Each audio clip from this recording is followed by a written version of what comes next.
काल लातूर जिल्ह्यामध्ये अचानकरित्या अवकाळी पावसाने हजेरी लावली आहे। मृग नक्षत्राची नुकतीच सुरुवात झाली व मृग हा आता दाखल झाल्याचं ही चित्र आपल्याला पाहायला मिळते लातूर जिल्ह्यामध्ये। पण या पावसामुळे अनेक शेतकऱ्यांच्या फळबागांचं नुकसान झाले। आता आपण पोहोचलो आहोत निलंगा तालुक्यातील मुगाव हनुमंतवाडी या गावामध्ये।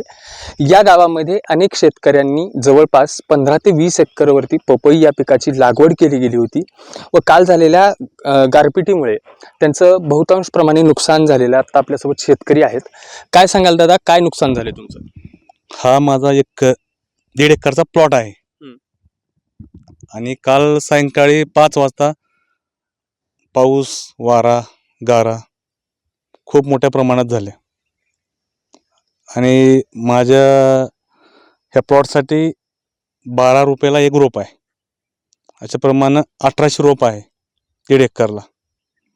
कमीत कमी 3 लाख रुपये खर्च आहे आणि जवळपास माझं उत्पन्न 10 लाख रुपयेचं होणार होतं। आता माझं पूर्ण नुकसान झालं आणि मला आता रोटर केल्याशिवाय पर्याय नाही। आणि जवळजवळ आमच्या गावामध्ये 15 एकर पपई आहे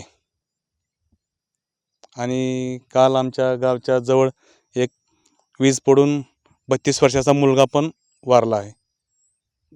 आणि नेमकं गारपीट झाल्यामुळं काय नुकसान झाले तुमच्या पपईचं? आता तर झाडं उभे दिसायला लागलेत।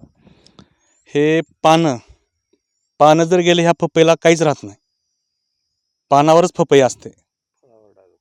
फळावर डाग पडतात, उन्हामुळे ते पपई खराब होऊन जाते आणि कमीत कमी 80-60% तर पानं पूर्ण गळून गेले।